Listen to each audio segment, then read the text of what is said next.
So facial aesthetic surgery, otherwise known as orthognathic surgery, because facial aesthetic surgery, that term includes both hard tissue and soft tissue. So actually there is no anatomical demarcation between the soft and hard tissues. So if you correct the hard tissues of the face, naturally the soft tissue will fall in and it gets corrected. So this is a branch which has in the last 10 years which has become very popular, just because you can change the aesthetics of the face, your jaws, your nose, your cheek, your chin, anything can be changed. So it has gained popularity. Now when you deal with maxillofacial surgery, it is known as orthognathic surgery, surgery of the jaws. But no facial aesthetic surgeon is perfect without just correcting the jaws. Your jaw looks nice and your nose looks bad, or your ears look bad, that is not good aesthetics. So you should incorporate all these things.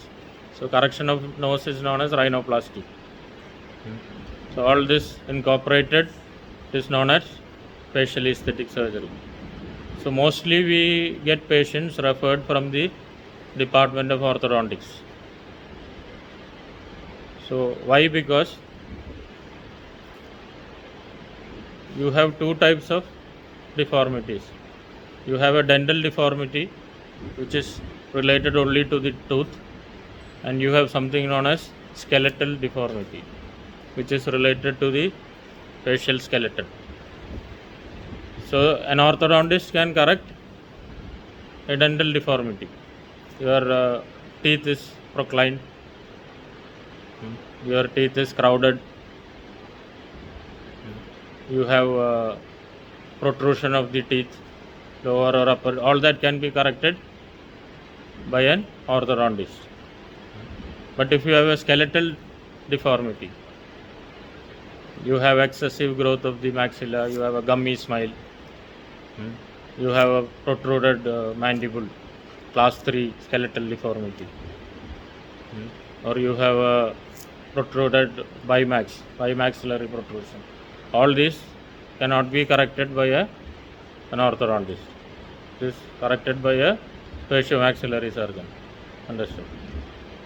That is known as orthognathic surgery. So once the orthodontist diagnoses the patient is having a skeletal deformity, he will refer the patient to a facial-maxillary surgeon. Because if they correct it orthodontically,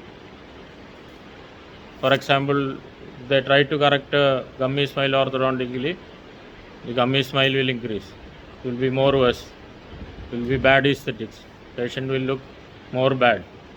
So no orthodontist will correct a gummy smile by dental methods or orthodontic methods. Okay.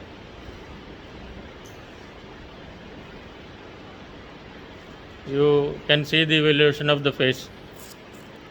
As you all know, our ancestors are monkeys. You can name it some names: Homo sapiens, Australopithecus, Homo sapien, etc., etc. There are so many names. So you can see the evolution of face, how the face evolved, how the mandible and maxilla has changed from a monkey to a man or a woman. So there are the jaws lost size during evolution. Earlier, before the invention of fire, there was no cooking meat. So you kill an animal, cut open that, you eat it just like that without cooking. So you need more stronger jaws, like monkeys or primitive humans. Fire was not invented initially. Whatever you get, whatever vegetables or whatever you get, you have to eat with your direct, without cooking. So you needed prominent jaws, prominent teeth. But once all this evolved, in the long run, the jaws reduced in size and aesthetics evolved.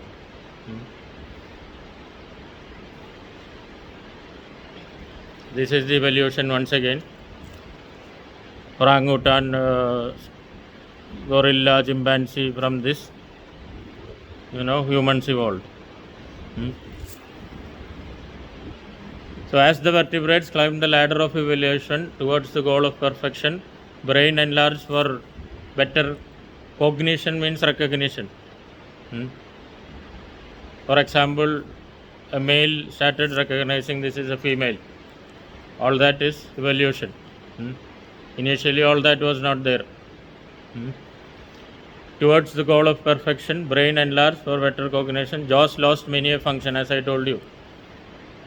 Size suffered a gradual reduction.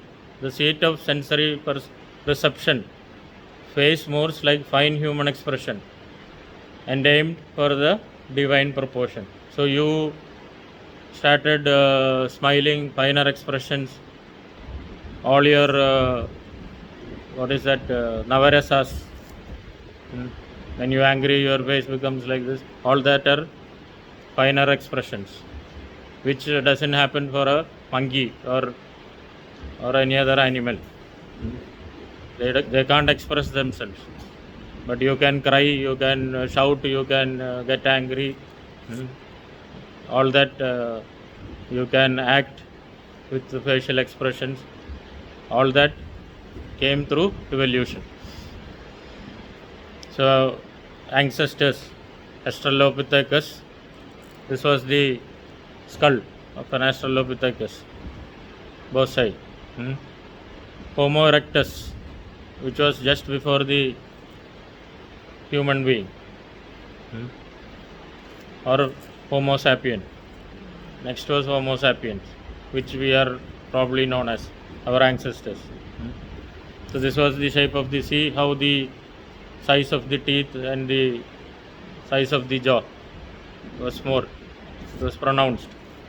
You might get these type of faces still in the African peninsula, Congo, all that region. You still have people like this, similar to this. Now Homo sapiens, you can see how the aesthetics has involved. Now you have beauty pageants, Miss World, Miss Universe, Mrs. Kerala nowadays. Even after having a child or this thing, marriage, you can go for Mrs. Kerala.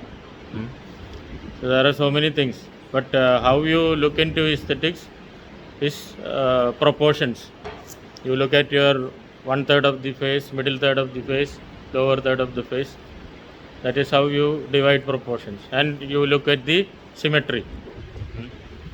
If you have a maxilla like that and your mandible is prolonged, that is not symmetry. That is not aesthetics. So very few will get a pure aesthetic face. Others will have to.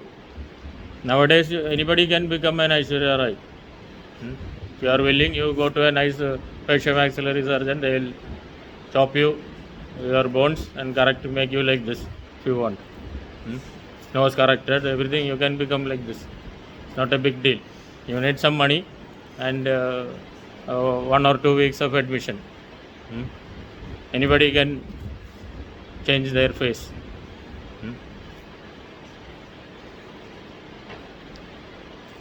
So what all happened during evolution for a human being? Frontal bossing, because your brain size became more compared to your ancestors.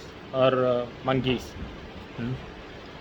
So there is frontal posing because your cerebrum is here. Intelligence, nose became prominent, chin became prominent. That simian shelf disappeared, that box face disappeared. Jaw size reduced, tooth size reduced. Neck of the condyle became thinner. Brow ridge reduced. Face became oval. Neoteny set in. And proportion between skull and jaw became golden.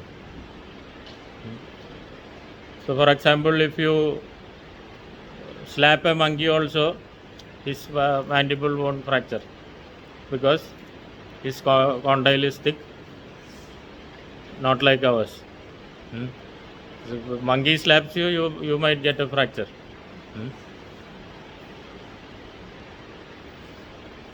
Now what is the definition of beauty?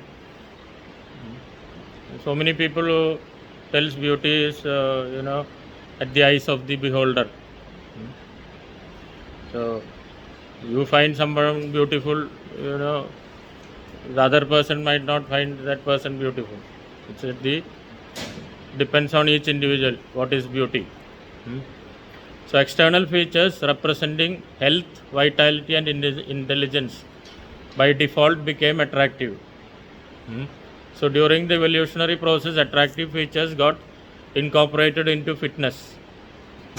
The survival of the fittest came to be akin to the survival of the prettiest.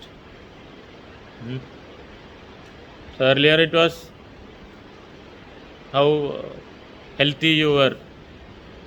For example, you take animals. The lion king.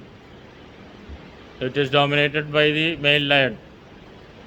The whole pride follows whatever the lion says. And if you look at ancestral kings, Alexander, all Napoleon, whoever it is. So they were all strong. They fought wars, and whoever was healthy, the others followed. But now it is not like that. People are following people with aesthetics. If Aishwarya Rai or some celebrity, film star comes to your town, you forget your cardiologist, neurologist, everyone, you go and see the Aishwarya Rai or Mammootty or whoever it is. So that is, people started following pretty people, not people with brains.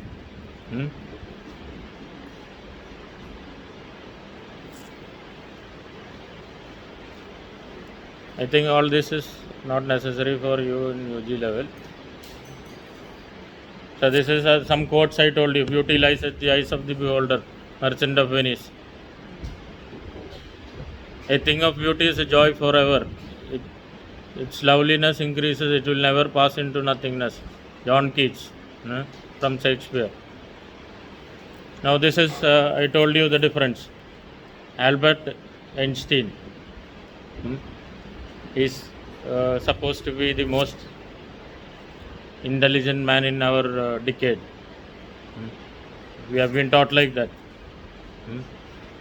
So what was the features of Albert Einstein? Straight and high forehead means larger frontal lobe, better intelligence. Brighter offspring, attractive. So now you come to Hrithik Roshan. He is, if you look at the male features, he is supposed to have the most enviable proposition regarding all thirds of the face. That is why I put his picture. Prominent chin, better moving space for tongue, better articulation, attractive. Sharp nose,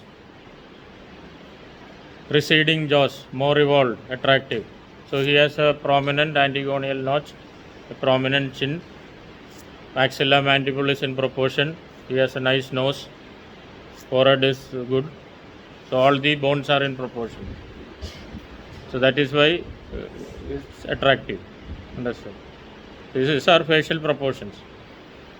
So now how you divide the face? So you get a patient who needs, who has a deformity of the face, facial skeleton. So how will you find out where the deformity is? So you'll have to divide the face into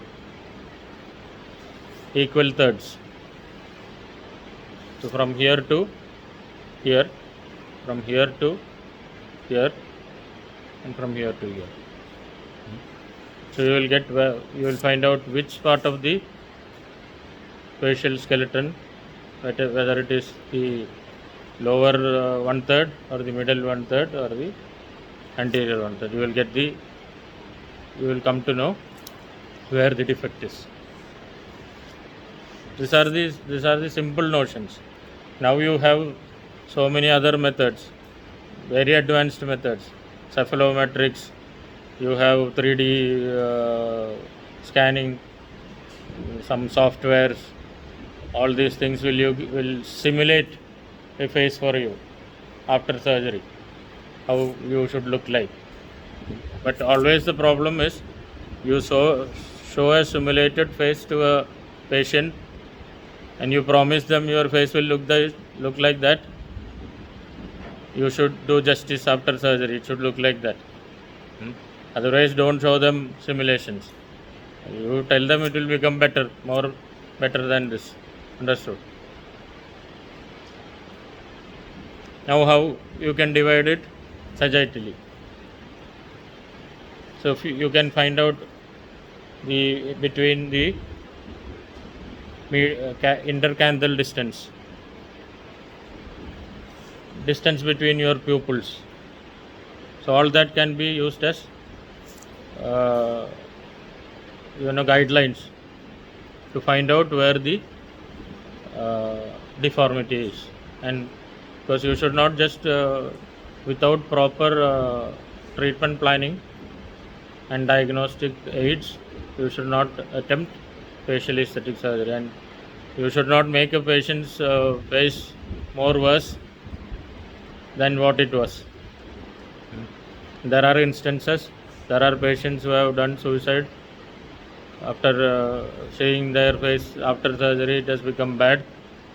They have gone into depression. There are patients who have done suicides. So always you have to analyze all the proportions, the dimensions, and then take up the case for surgery.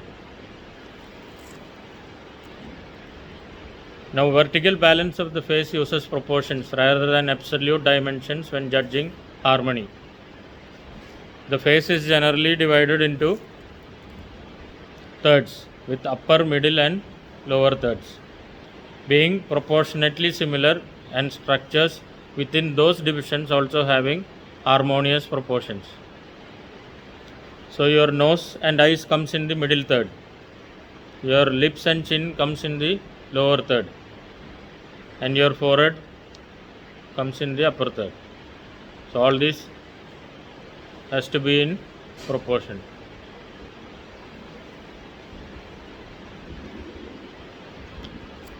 Cephalometric analysis, for example, there are so many soft tissue analysis which we use for skeletal discrepancies. You will learn all this in detail in orthodontics. Downs, Steiners, and Tweets. Just know some names of some analysis, cephalometric analysis, which can be used.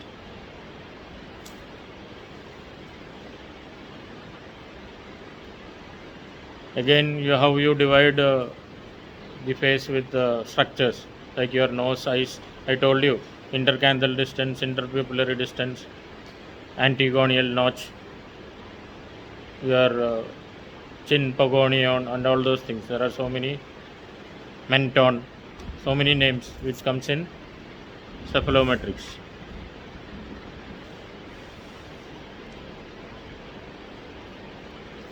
I think we'll continue in the next class. It's already 9:58. So we'll divide it into maxillary deformities and mandibular deformities. Axillary deformities, you have Lefort 1 osteotomy, all those corrective procedures. There are so many osteotomies. We will see examples with cases. And to your knowledge, we have so many orthognathic cases done in our college. We are operating in Malangara Hospital. If you go to Department of Orthodontics, you can see pre and post operative photographs of patients whom we have done orthognathic surgery, aesthetic surgery cases. So you will come to know, rather than you just reading some books, you can see pictures, how mandible protrusion is corrected, how they have all the records with the CAS, cephalometrics,